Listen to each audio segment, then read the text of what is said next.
ఆంధ్రప్రదేశ్లో కూటమి ప్రభుత్వం మీద అలాగే కూటమి ప్రభుత్వంలోని ప్రధాన నాయకుల మీద కలంతో కులంతో కుట్ర జరుగుతోంది అనేటువంటి వార్తలు వస్తున్న నేపథ్యంలో అసలు ఆంధ్రప్రదేశ్లో కూటమి ప్రభుత్వం మీద కలంతో కులంతో జరుగుతున్నటువంటి ఆ కుట్ర ఏంటి అనేది మనం పూర్తి స్థాయిలో విశ్లేషణ చేసుకుందాం. ప్రస్తుతం మనతో పాటు ఉన్నారు జనసేన పార్టీ రాష్ట్ర అధికార ప్రతినిధి శ్రీనివాస్ గారు. సార్తో మాట్లాడదాం. సార్ నమస్తే సార్.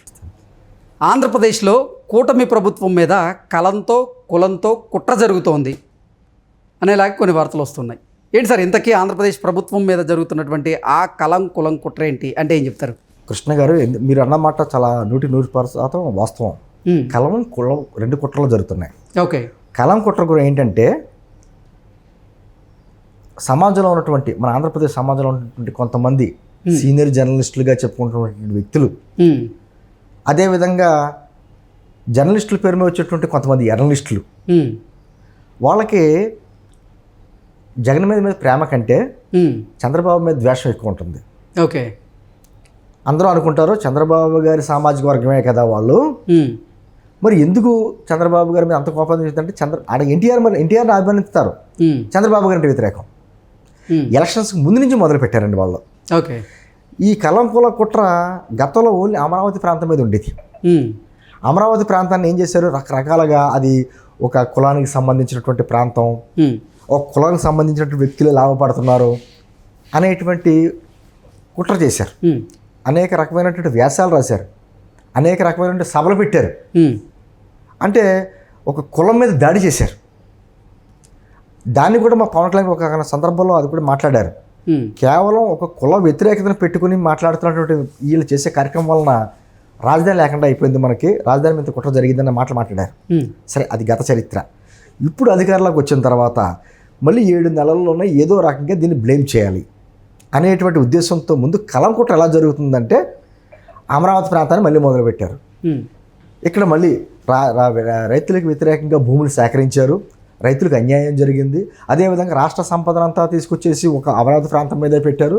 గతంలోనే చంద్రబాబు గారు ఏవైతే తప్పిదం చేశాడో మళ్ళీ అదే తప్పిదం చేస్తున్నాడో అనేటువంటి మాటలు మాట్లాడుతూ అక్కడికి ఎటువంటి నిధులు రాకుండా వరల్డ్ బ్యాంక్ కావచ్చు, ఏడీబీ బ్యాంకులకు కావచ్చు, మళ్ళీ లెటర్లో దీనికి నిధులు ఇవ్వద్దు, ఇక్కడ రైతులకు వ్యతిరేకంగా సేకరించినటువంటి ప్రాంతం, భూములు సేకరించిన ప్రాంతం ఇక్కడే మొత్తం అన్నీ పెడితే మొత్తం రాష్ట్రం అంతా చిన్నభిన్నం అవుతున్నటువంటి ఒక లెటర్ రాసుకుంటా మొదలుపెట్టారు. అది కలం కుట్ర. అదే సందర్భంలో ఇంకొకటి ఏం మొదలుపెట్టారు, 7 నెలలు అయిపోయింది, 7 నెలల్లో పలానా హామీలు ఇచ్చే ఈ ప్రభుత్వం వచ్చింది, ఏమి చేయలేకపోతుంది అనేటువంటి ఒక వ్యాసాలు, రెచ్చగొట్టే వ్యాసాలు. అంటే ప్రజల్లో ఒక విద్వేషాలు లేకపోతే ఒక విధమైనటువంటి భావజాలం ఏదో పెడతారో అసమ్మతి రేపుతారంటారు చూసారా, అటువంటి విధానంతో కొంతమందిని ప్రత్యేకించి కొంతమందిని పెట్టుకున్నారు జగన్మోహన్ రెడ్డి. వాళ్ళకు ఉన్నటువంటి అనేక రకాలైనటువంటి ఛానల్స్ కావచ్చు, మనస్సాక్షి లేని వాళ్ళ సాక్షి కావచ్చు, పెద్ద పెద్ద వ్యాసాలు రాయడం. వాళ్ళ కొంతమంది ప్రత్యేకించి ఏంటంటే వాళ్ళ భావజాలం మార్క్సిస్ట్ భావజాలంలా కనపడుతుంది, వామపక్ష భావజాలం కనిపిస్తుంది. కానీ ఏదో రకంగా మళ్ళీ కుట్రలు చంద్రబాబు గారి ప్రభుత్వం మీద, కూటమి ప్రభుత్వం మీద విషయం చెమ్మాలంటే ఇది జరగలేదు, అది జరిగింది రాయరు. కృష్ణ గారు, మీకు ఏంటంటే జరిగిన మంచిదే, అలా పనిలో ఇంక పనిచేయదు. ఇచ్చిన పథకాల గురించి, అమలవుతున్నటువంటి పథకాల గురించి, వచ్చే పెట్టుబడుల గురించి వాళ్ళకి పెన్న పనిచేయదు, దాంట్లో ఇంక పనిచేయదు. అలా అంతా విద్వేషాలకు మాత్రం తెగ రాసి పెద్ద పెద్ద వ్యాసాలు రాస్తూ ఉంటారు. అంటే ఇన్ని రకాల కులం కుట్ర జరుగుతుంది. అదేవిధంగా కులం కుట్ర ఏ విధంగా అంటే ఇందాక మనం మాట్లాడుకున్నట్టు అమరావతి విషయంలో ఏదైతే ఒక ప్రాంతానికి కులాల గురించి మాట్లాడారో, ఇప్పుడు ఏం చేస్తుందంటే కాపులకి కమ్మలకి మధ్య చిచ్చు పెట్టాలి. ఓకే. చిచ్చు ఏ విధంగా పెట్టాలి అనేటువంటి మాట ఇలా మొదలుపెట్టినప్పుడు ముందుగా ఏం చేశారు, జనసేన పార్టీకి ఇన్ని సీట్లు తీసుకోవడం ఏంటి, ఎలక్షన్స్ ముందు జనసేన పార్టీకి ఇన్ని సీట్లు తీసుకోవడం ఏంటి, ఆ పార్టీకి 175 నియోజకవర్గాల అభ్యర్థులు లేరు అని ఒక రకమైన మానసికంగా ఇక్కడ. అదేవిధంగా చంద్రబాబు గారిని ఏంటి, ఒంటరిగా పోటీ చేసి ఎప్పుడూ గెలవలేడు, 40 సంవత్సరాలు ఉన్న పార్టీ అని చెప్తారు, కానీ ఎప్పుడు ఎవరినొకరు కలుపుకునే అధికారంలోకి వస్తాడని చెప్పేసి అక్కడ మేము సింగిల్గా వస్తున్నామనే మాటలు అది అయిపోయింది. అది కుట్ర ఫలించలేదు. కూటమి ప్రభుత్వం కలిసి మాట్లాడుకున్నారు, గెలిచి చూపించారు. ఇప్పుడు ఏం మాట్లాడుతున్నారంటే స్థానిక సంస్థల్లో కావచ్చు, లేకపోతే ప్రభుత్వంలో కావచ్చు, కాపులకి కమ్మలకి ఏదో రకంగా మధ్య ఈ బంధం చెడగొట్టకపోతే మనకి భవిష్యత్తు ఉండదు అనే ఉద్దేశంతో కాపులు ఎక్కడికెక్కడ అనగొట్టేస్తున్నారు. చంద్రబాబుకి అమ్ముడైపోయాడు పవన్ కళ్యాణ్. అందుకని చంద్రబాబు ఏది చెప్తే చేస్తున్నాడు తప్ప ఇతను ఏం అడగలేకపోతున్నాడు.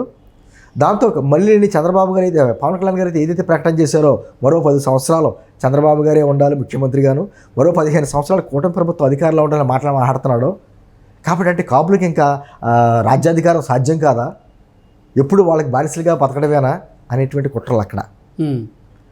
అదే సందర్భంలో ఏం చేశారు, పవన్ కళ్యాణ్ గారు ఎప్పుడైతే కొన్ని విషయాల్లో అగ్రెసివ్గా మాట్లాడుతున్నారో వాళ్ళకున్న సీట్లు ఎంత, వాళ్ళకున్న బలం ఎంత, చంద్రబాబు గారు మొత్తం పవన్ కళ్యాణ్ గారికి తల ఊపుతున్నాడు, అతన్ని కంట్రోల్ చేయలేకపోతున్నాడు. కాబట్టి అక్కడ ఏదో రకంగా మన లోకేష్ గారిని తీసుకొచ్చి డిప్యూటీ సీఎం చేయాలని కొన్ని వ్యాఖ్యలు, అంటే కమ్మ సామాజిక వర్గాన్ని తక్కువ చేస్తున్నాడు చంద్రబాబు గారు అనే ఉద్దేశంతో ఆ విధమైన కుట్ర. ఓకే, చాలా విచిత్రంగా ఉంటాయి ఇవన్నీ. అంటే పైకి కనిపిస్తున్నంత తేలికే కనిపించవు. కమ్మ కాపుకి గతంలో ఏదైతే కొంత దూరం ఉందో ఆ దూరాన్ని తగ్గించే ప్రయత్నం చంద్రబాబు గారు పవన్ కళ్యాణ్ గారు చేశారు, అపవాదు తొలగించారు. ఈ రోజున ఆ బంధాన్ని విచ్ఛిన్నం చేయడానికి ఏదో ఒక అవకాశం. మీకు ఉదాహరణగా రాష్ట్రంలో జరుగుతున్న శాంతి భద్రతల విషయంలో పవన్ కళ్యాణ్ గారు ఏదో మాట్లాడారు.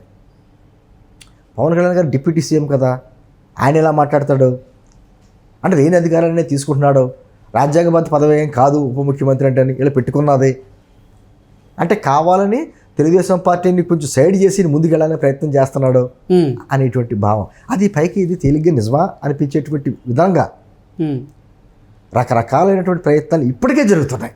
ఓకే, కులం కుట్ర అంటే నేను ఎందుకు అంటున్నానంటే అది ఈ రోజున చంద్రబాబు గారు పవన్ కళ్యాణ్ గారు ఒకరికొకళ్ళు అంటే ఒకళ్ళ ముందు ఒకళ్ళ వెనకాల కాదు, ఒకళ్ళు కలిసి ప్రయాణం చేస్తున్నారు.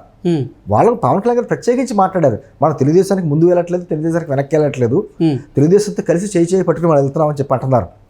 ఎక్కడా కూడా నాకు అధికారం కావాలి, నాకు సీఎం కావాలని చెప్పి అక్కడ పవన్ కళ్యాణ్ గారు అనలా.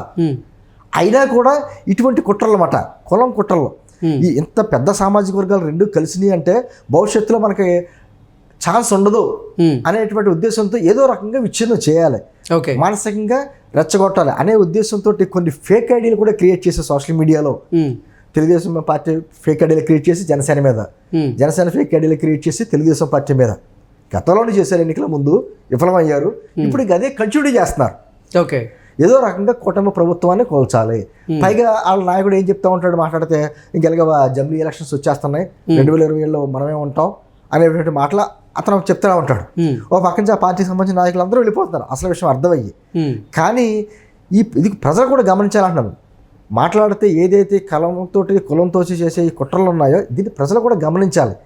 రాష్ట్రంలో జరుగుతున్నటువంటి అభివృద్ధిని చెప్పుకోవడానికి అవకాశం లేకుండా చాలా అండర్లైన్ పాయింట్. మెయిన్ ఛానల్స్ కూడా కూటమి ప్రభుత్వంలో జరిగేటువంటి అభివృద్ధిని చెప్పుకోవడానికి కూడా అవకాశం లేకుండా ఏదో రకమైనటువంటి విషయాన్ని బయట తీసుకొస్తారు వాళ్ళు. అది డిప్యూటీ సీఎంగా లోకేష్ సబ్జెక్టు కావచ్చు, లేకపోతే పవన్ కళ్యాణ్ గారు క్షమాపణలు అడగవలసినటువంటి తిరుపతిలో ఆ సబ్జెక్టు కావచ్చు, పవన్ కళ్యాణ్ గారు ఏదైతే ఈ హోమ్ మినిస్ట్రీ గురించి మాట్లాడిన విషయం కావచ్చు, ఏదో ఒక సబ్జెక్ట్ తీసుకొచ్చి ఆ సబ్జెక్ట్ మీద డిబేట్లు ఇలా చేస్తున్నారు. ఏమన్నాడంటే ఆ కుట్రలో భాగం కావద్దు. 7 నెలల్లో అద్భుతమైన ప్రగతి సాధించాం మనం, గతంలో 60 నెలల విధ్వంస పాలన నుంచి వచ్చాం. ఈరోజు కొంతమంది మేధావుల ముసుగుల్లో విదేశాల నుంచి వచ్చి ఒకటి స్థిరపడ్డామని చెప్పుకునే కొంతమంది మేధావులు కూడా కూటమిలోంచి పవన్ గెంటేయాలి టైటిల్ పెట్టి వీడియోలు చేయడం. గత 5 సంవత్సరాల్లో నోరెత్తుతానికి భయపడి చచ్చిపోయినటువంటి సన్నాసులంతా కొంతమంది ఆ రోజున సమాజంలో ఇటువంటి అన్యాయాలు జరుగుతున్నాయి, అక్రమాలు జరుగుతున్నాయని మాట్లాడడానికి భయపడిపోయారు. ఎక్కడ మాట్లాడితే జగన్ రెడ్డి తీసుకెళ్ళి లోపల వేస్తాడని భయం ఉంది.